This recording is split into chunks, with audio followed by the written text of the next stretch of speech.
welcoming everybody. I'm super excited to have Deanne with us. And as she shared, she is sitting in the Netherlands in winter, which doesn't look like it because of her excellent indoor heating. But she hasn't just been in the Netherlands. She has worked in, I'm reading here off her LinkedIn profile, in 14 countries on 5 continents. And the other day I was asking her, she said this has shaped her into a polyglot. And I was like, what is a polyglot, Deanne? So Deanne, please tell us how many languages you speak, because that just blew me away. Yeah, a polyglot is somebody who speaks multiple languages, and everybody has their own talents, and mine is languages. So yeah, I say that I can do business in English, Dutch, Afrikaans, which is really funny living in Joburg with this American accent because nobody thought I could understand Afrikaans. So it's kind of fun in some meetings. And then Portuguese, Spanish, French, and German as well. And then I speak a smattering of Arabic and a few of the different ethnic languages from across Africa and the countries that I lived. And yeah, you said, Swahili. Did I get that? Yes. Yeah, Swahili as well. Yeah. Really amazing, really amazing. So, but apart from that, Deanne is not just here because she can speak multiple languages, but because she has over 30 years experience living in all of these different countries and working in these different countries, working with different people on all levels. And we're particularly interested in what she calls her sweet spot. And she is a best-selling author, so we'll be sharing the links to those books afterwards. But her sweet spot, with all of this experience, we're delighted to hear, is Africa. And that's what we're particularly interested in today, because I did promise people I will try and hone in the focus of our sessions, our virtual masterclasses, to topics that are around recruitment and around interviewing. Since people started to say, Jane, we see you're really busy, but we are actually wondering what your focus area is. So I thought, it is interviewing. I do train companies on how to interview and attract and select the best people. So let me make sure that I focus on that. So I'm really excited today because I can think of no better person than to interview Deanne on what it means to interview people in Africa. What is the difference? What do we need to look out for? What do we need to think about? How do we need to phrase questions? So as I said, I know there are multiple people joining at this stage, and we'll open up for questions afterwards. But Deanne, let's just jump in. And I want to know from you why, with all of this experience at these incredible senior levels, liaising with all these incredible people, what makes Africa your sweet spot? So I refer to Africa as African, the can-do continent, because there is so much that you can do on the continent that most people don't know about. And a favorite question that I have when I speak is asking people, finish this sentence, Africa, the continent. And it's interesting because a lot of people who haven't had the opportunity to actually live there and work there, the first thing they're going to think of is going on safari, for example. And when you start talking about how, for example, of the 1.5 billion mobile money accounts like Apple Pay, over half of those are in Africa. And they're like, huh? I'm like, guys, they created mobile money accounts. That was created in Africa. And so there's just so many different stories that I can tell people about how Africa is actually the forerunner. Not to mention the fact that 17% of the world's population is in Africa today. And pretty soon that's going to be 25%. And so as far as I'm concerned, they deserve a very well-placed position on the world stage. So. Yeah, that's awesome, Deanne. But tell us a little bit more about what types of roles you've worked in inside Africa and outside of Africa. So my love affair with Africa actually started when I was 6 years old. So, excuse me, I grew up going to the library every Saturday.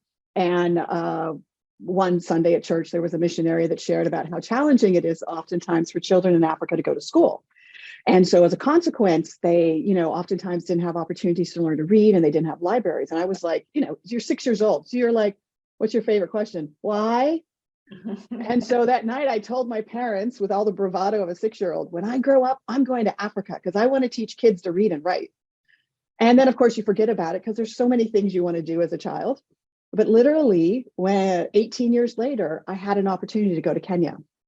And so I quit my job on Wall Street, where I was doing corporate communications for one of the Netherlands' largest companies and post-merger integration. And so I quit that job and moved to Africa. And I worked as a volunteer working with women, what we now call the SMEs, mentoring women on how to grow their business. And I worked with campus age girls to really encourage them to finish their university education and help them understand what it meant to get a job. And so I really enjoyed doing that. And so I ended up getting a job at the UN. And so that I could stay longer than just the 6 to 12 months that I was going to be there as a volunteer. And so, as they say, the rest is really history. It just got in my blood. And so from there, I worked for the UN, then I worked for an international nonprofit doing training and development, both of their staff. And that's everything from things like work-life balance to parenting to, mentoring and how you do set up internships. Then when I wasn't able to renew my visa, I moved back to the States and did venture capital. And in venture capital, also took my company together with 2 of the partners into Africa for the first time. And this was back in the late 1990s. So we were really one of the first that did that. And so really all of my work has been around Africa and helping people come to Africa. My most recent job was working for a Middle Eastern international logistics company. And basically they have 7 divisions. And my role was to bring those divisions into Africa as and where there were opportunities and as and where they were, they had an appetite for it. So obviously North Africa was very familiar because of the language and the religion. And then I gradually took them further and further into sub-Saharan Africa. And so for that, my role was really taking this division, bringing them into a country, helping them hire and train their very first employees and helping them grow in that country and then further across Africa. So background wise, it's been everything from supply chain to venture capital to aviation and nonprofit organizations. And in between there, at one point, I also started my own company called theafricastore.com. So I got a taste of what it's like to just really start my own company from the ground up. Amazing, Deanne. So you definitely did more than teaching people to read and write. Yes. But you talked about that your, part of your role was hiring people. Mm-hmm. And I know that some of your writing is based on who you've interviewed. So please share with us the types of roles you've interviewed for, the types of people you've interviewed. Give us a little bit more of that. Okay, so I'll start with the kind of coolest and also humblest category. And then the second one is one more that we can all relate to. So as part of my PhD, I was doing it on organizational leadership and I was focused on Africa and the Middle East. And in doing that, I realized that obviously there's a lot of negative critique about Africa, particularly at the head of state level. And so I couldn't figure out why. And I realized nobody actually had interviewed Africa's heads of state. And I just thought there was a wonderful Kenyan academic who's since passed away, Ali Mazrui, who had, but since him, nobody had. So I got this crazy idea, like, why can't I try this? And so that's really what I did, is I went out for my PhD to interview Africa's heads of state. So I literally sent out 59 invitations for an interview to everybody I could contact through work, through embassies, through friends or whatever.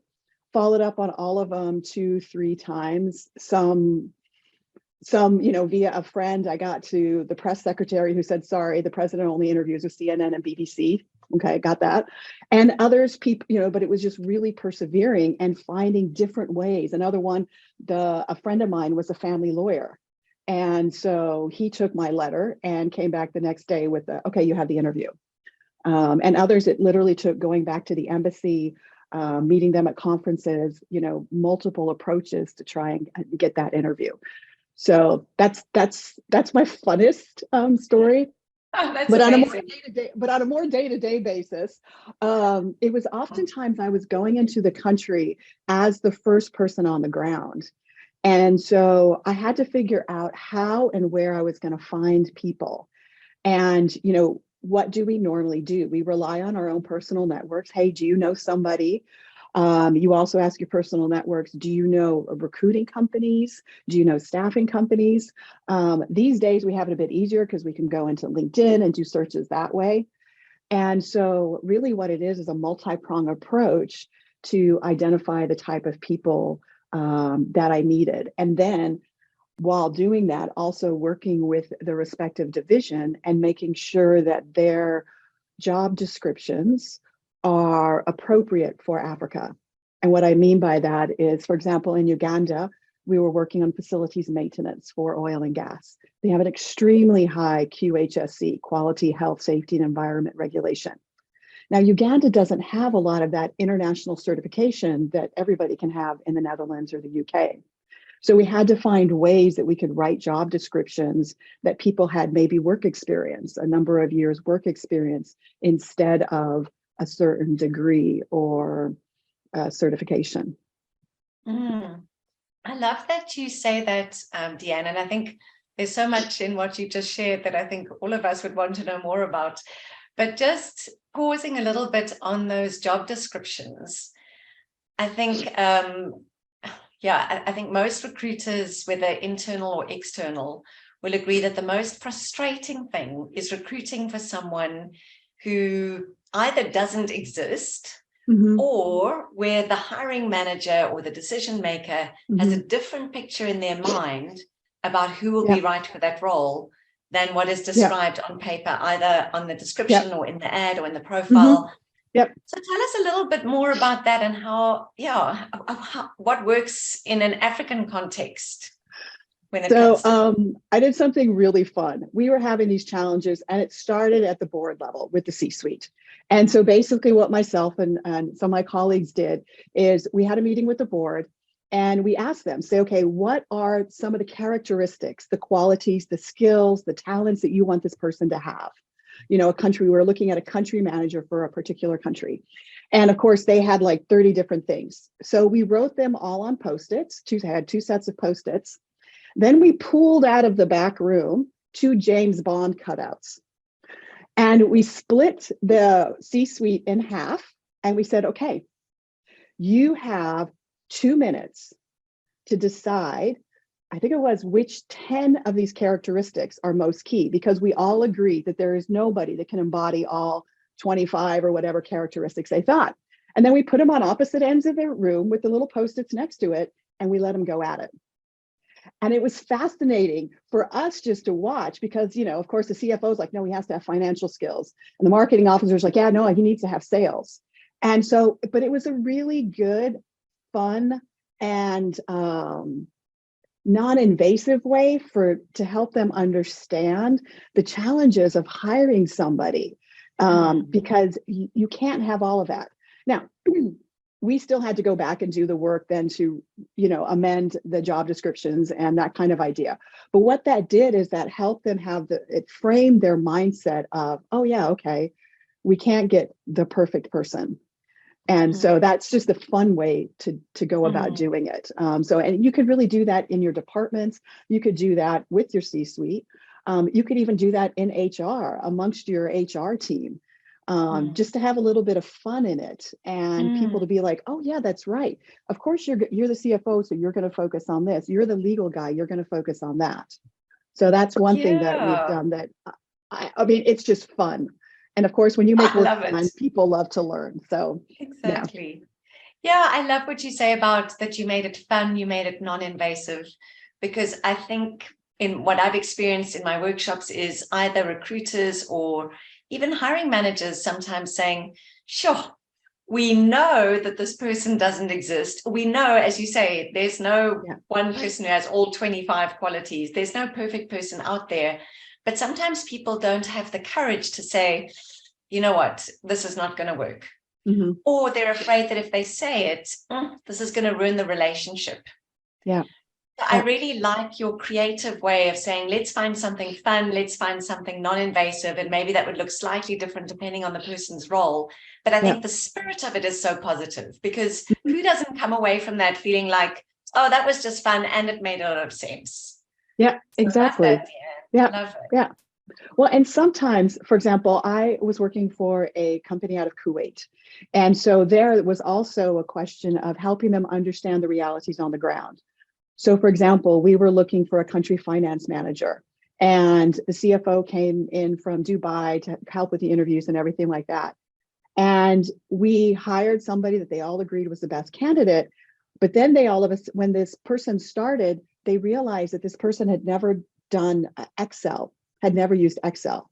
He'd been the finance manager for a local hotel successfully for 6 years, great recommendations and everything. But everything was pen and paper. And so, or pencil and paper and a calculator. And so, but the CFO out of Dubai just freaked out. He was like, this is huge. We have to cancel everything. And I said, well, actually, he's been doing the job for 6 years with this hotel. He knows what he's doing. I mean, if he can use pencil and ledger and a calculator, believe me, he can learn Excel. And I asked him, I said, how did you learn Excel? And he was like, what? I said, how did you learn Excel? And then he realized, he goes, oh yeah, I also learned it on the job. And I said, exactly. I said, and I'm sure if you give him this quality, he already knows how to think through finances. He already knows, your profits and your losses. He already knows how to do balance sheets on paper. And let me tell you, you and I would have a challenge with that. And so sometimes it's also just helping, if you're working with somebody that's based in a different country, particularly in a different part of the world, just helping them understand the realities and how things still get done in a professional and ethical manner, but it might just not be on an Excel spreadsheet. Yeah, I think I really like that as well, because it's almost like people have said, okay, Excel equals the ability to do it, but it's about saying what can be trained and what can't be trained, what is more difficult to train. And the fact that you pointed out the person can do the job, they've got the ability, they can learn quickly. That's more important than a specific computer package that can be learned. Much harder to know Excel, but learn the other stuff. So you say that's really important when interviewing and recruiting in Africa, to be able to think about that. Absolutely, because we can't have the same, even if you have university degrees, their university degree is going to be different if you're from the United States versus from you're in the Netherlands, or if you're in Dubai or you're in Singapore. And so even that doesn't necessarily even out or level out the playing field. And so it's important to, what I always encourage people to do is not use the buzzwords in that, we want somebody who's a team player and a multitasker. And I'm like, do you really want somebody to multitask, or do you want them to do that one project that you're working on? And so just helping them think through, because again, and what I found is that by me proactively saying, hey, here's some changes I think might make it easier to find somebody, most hiring managers are like, oh, okay. Because the truth of the matter is, the head of maintenance or the head of marketing really doesn't know how to write a job description. And that's okay. I will gladly do that for you. And so I found that by being proactive and just saying, hey, listen, how about if we do this, this, and this? They're like, oh, okay, yeah. And then that makes both of our jobs easier. They don't have to worry about it. I'm coming from the HR recruiting and interviewing perspective. So yes, I do. I'm the one that actually meets the people face to face first. And so I found that just being that proactive person and making those suggestions, I don't think I've ever met a hiring manager that said no. Sometimes they might have said like, why? Like when I said, a BA in this or an equivalent in work experience, I would have to explain the reality on the ground so they'd understand what that meant. But that's always been a positive. And so important, as you say, to look at somebody's requirement and say, okay, what do you actually mean by team player or multitasker, and why is it so essential for this role? And I love that you're saying, okay, maybe you say it's a certain qualification that doesn't necessarily translate into exactly the same knowledge and skills at the same level. Depending on where you studied, how you studied, all of those things. And Deanne, tell us a little bit more. I love that you persevered to interview heads of state. And I know not everyone in this call is necessarily going to be interviewing heads of state or wanting to interview heads of state, but so many people talk about how difficult it is to pin down top talent, those really Yes. scarce people who hide away from everyone else, even take themselves off LinkedIn because they don't want to be tracked down. Yeah. So tell us a bit more about how you got to interview people who don't want to be interviewed. I'm sure there's lessons in there for everyone. Yeah, definitely. So first of all, it's understanding your own why. Why do you actually want to interview this person? So for me, it was very simple. I just thought it was wrong that people were judging a role, a head of state, without having the common courtesy of saying, so what do you think? Without giving them an opportunity to share their side. And so that was really my why. And I made sure that that's what came across in the letter. Secondly, I also understood why they didn't want to get interviewed. A lot of them had been interviewed in the past and been taken out of context. Some of them were obviously afraid of opposition parties, or, everything they do and say is, dissected and torn apart, And so what I did is I also promised them confidentiality and anonymity. So I said that I would not name, their country, so that basically what I wrote about them in the book, they could not be tracked back to who they were. And the third thing I had to do was say, okay, who all do I know that could help me get a little bit closer? So you go the traditional route. You go to the president's office, you go to the embassies. But then I also thought in certain countries, I'd actually worked with different ministers because of my job when we were building warehouse parks, or buying a company, or buying or leasing land, et cetera. And so I would go back to some of the other government contacts I had, and again, explain the why I wanted to do this, and also how I thought it could benefit just the reputation of Africa as a whole. And I was really encouraged because people were like, oh, Deanne, that's good. I like that. And so they were able to help. And to be honest, the ones that I was able to interview, it really came down to that personal relationship that they had with somebody they trusted, who I knew. So for example, the friend of mine who was a family lawyer of a head of state, I had gone through his office, gone through his, media person, gone through all the official protocols. And then when this person said, you know what, Deanne, give me a copy of the letter. I have a meeting with this person this week. Let me talk to this head of state. And he came back and he's like, okay, Deanne, you're set up for Thursday, 10 o'clock. I'm like, wait, what? Like, how did you do that? And he said, literally goes, the head of state said, you know her? And my friend was like, yes. He goes, you trust her? He goes, like my sister. He goes, okay, I'll meet her. And that was it. And so you see the importance of building those relationships. And so, understand the why you're going to interview them. Understand what is making them hesitant. And third, use every possible angle that you can. And remember that you want it this is not just about making you look good. This is about a difference that you can make. My whole goal in interviewing them is I want to start conversations. I want people to stop painting all of the heads of state with the one predominantly negative brush. I want to give people a front row seat to what the heads of state actually say. And I really hope that I can inspire the younger generation to want to go into public service. And so when what you're doing is bigger than you and can benefit, honestly, more people than just you or your company, I think that people really sense that genuineness. And absolutely. That's so different to, I think, what sometimes people get caught up in, which is just chasing the next target, doing my job because it's a job, ticking off another task. And why has become more and more important over the pandemic, and so important for even an external recruitment consultant to tap into their why. And I like that what you're describing seems like what your why aligned to their why. Yeah. And I love that point on trust. I think it's so critical.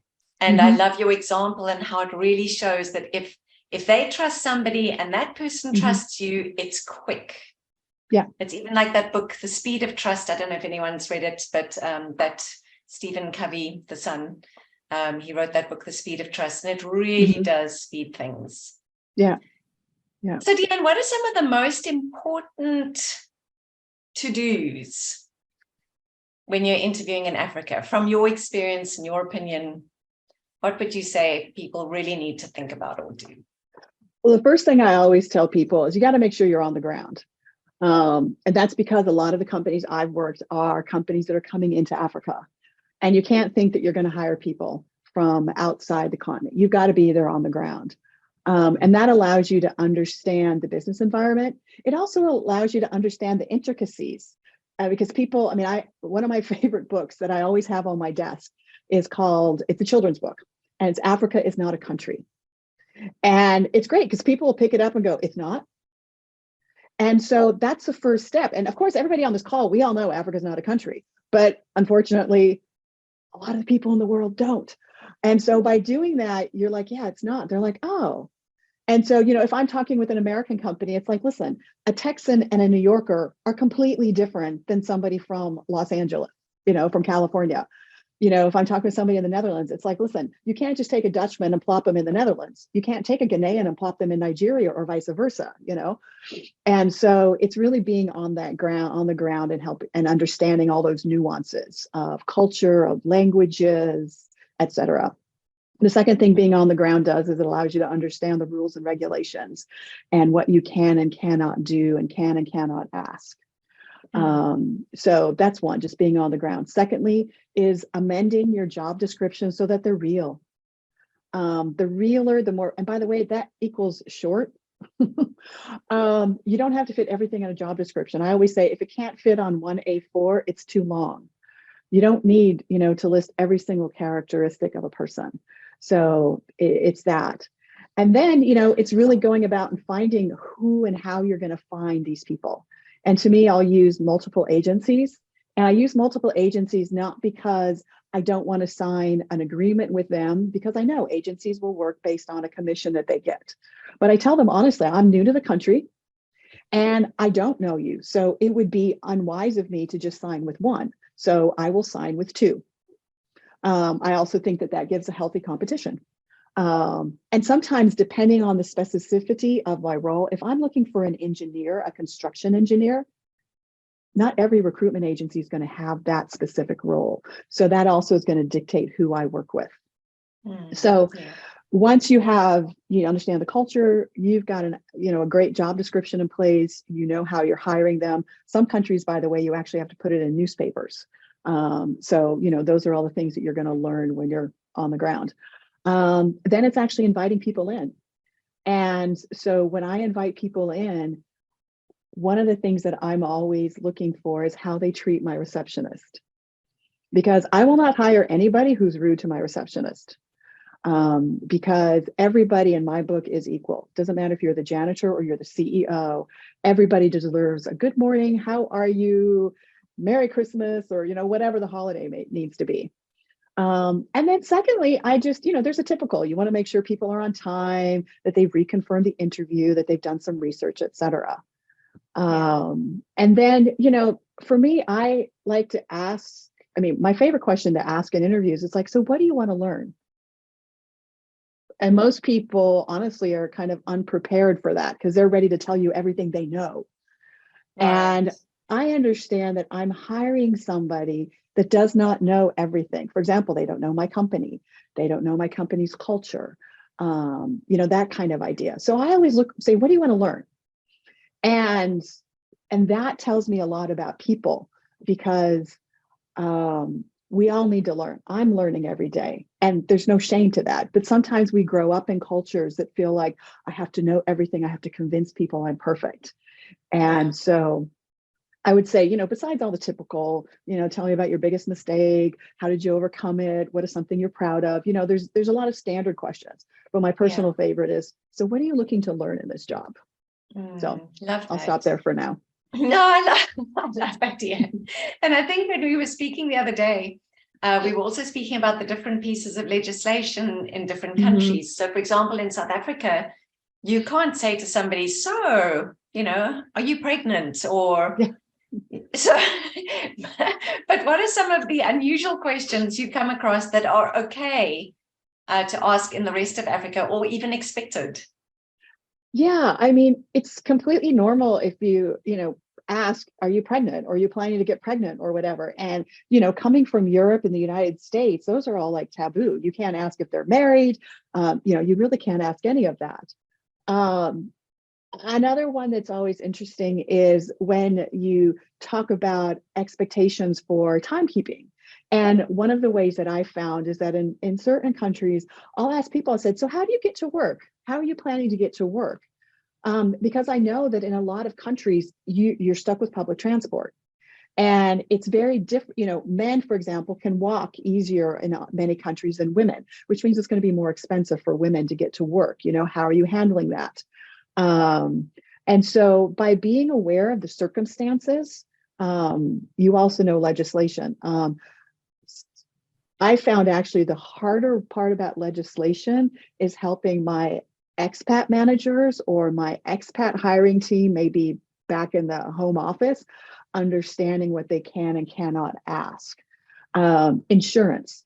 There's a lot of countries where insurance is still an unknown. It's not a commonality. Not in South Africa. In South Africa, everybody understands insurance, even funeral insurance, which is what I learned about in South Africa. I'm like, people are asking me about funeral insurance. I'm like, funeral insurance? I guess that's under like the normal insurance. And I had to learn like, no, that's very specific. So, you have those kind of things. Things like 13th month pay or holiday pay, or, is your holiday leave, is it paid or unpaid? Those kind of questions also crop up and are very different country to country. So, Yeah. And the other thing that I found is, and this is one step further, but employment contracts and the languages that they need to be in.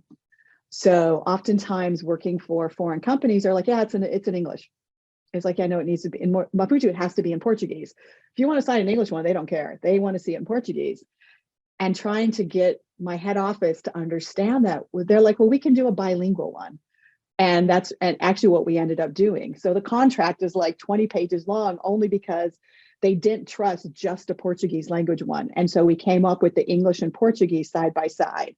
And that meant the local regulations, and that also gave the comfort factor to the head office. Yeah, so many things that I think it's easy to take for granted in terms of benefits, or as you say, timekeeping or transport. And it's important, I'm hearing you saying, not to assume that translates to the same importance or the same need, or, depending on that. So it's almost taking the things that would be standard and questioning each of them with fresh eyes. Yeah, absolutely. And the other thing is it changes year to year. And like one of the things I actually really liked about Maputo is that in Mozambique, the Ministry of Labor comes and visits you every year. And I remember my office manager was so scared because we didn't have the Portuguese language contracts because I couldn't get approval to translate them. So I told her, I said, you know what, don't worry. She goes, but they're going to give us a letter and we're going to get fined. I said, you know what, that's fine. Because once we get a fine, we go to our head office and be like, hey guys, we got a fine because we want, oh, so it's true, So sometimes you just need to kind of roll with the punches and but I actually like the fact that the Ministry of Labor came, and I would sit there with my office manager and say, so what's changed this year? And it was awesome because, we all know legislation changes on a regular basis. And I'd rather hear it directly from the Ministry of Labor than, from a newspaper or just having misread it or something, not seen it anywhere. Yeah, exactly. And I think that is so important, especially, everyone's kind of always known the world is changing quickly, and COVID has put a fast forward on that. Mm-hmm. So important to not think that everything is, well, we've got it now, so this is what it's going to be like.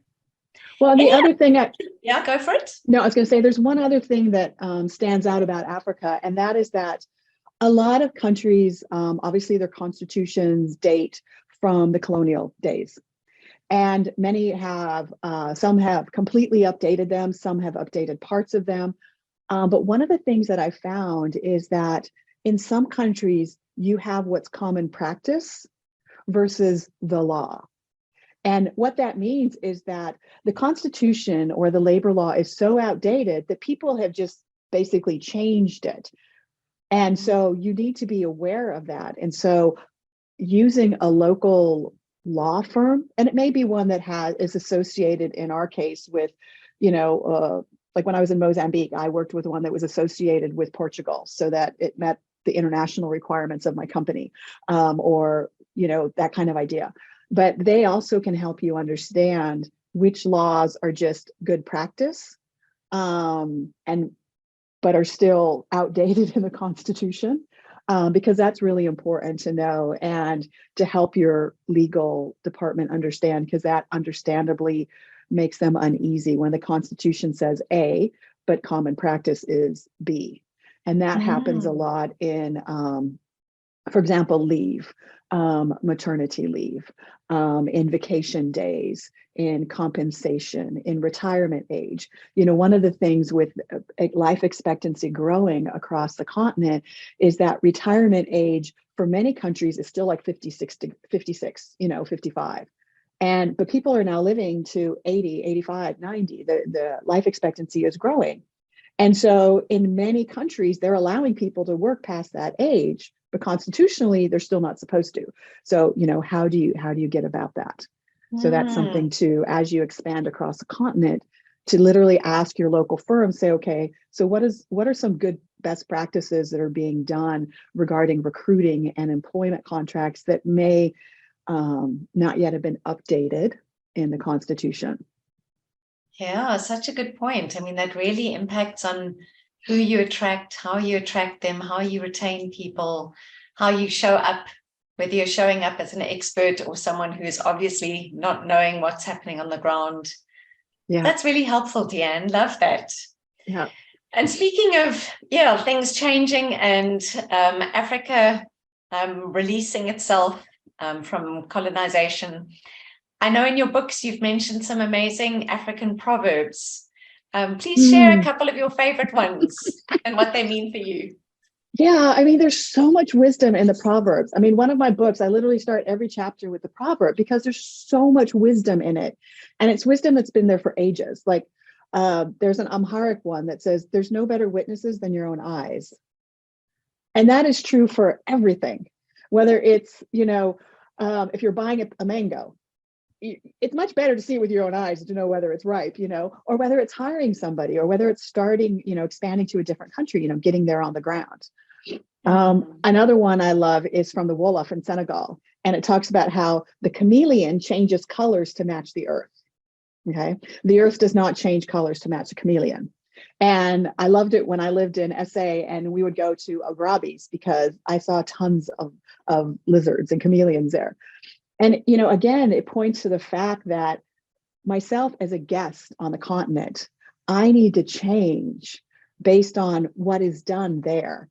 It's not appropriate for me to go and demand that what's already there changes to meet my parameters. And that's so important because one of the reasons I love languages is that when I learn a language, I also learn a lot about the culture. Because the words that they use, like people, one example they say is that in the Eskimo language, there's like over 100 words for snow because it snows so much. You don't need 100 words for snow, for example, in Spanish, because most Spanish countries are in warm climates. Okay. And so it's the same thing, with languages, that you get to know the culture, you get to know the background, the same thing with the proverbs. So understanding that I'm that chameleon and I need to change to match the earth, to match what's already there. And then I guess the other one is that it's a newer proverb, and it's better that you say what you know in person than what you hear somebody say.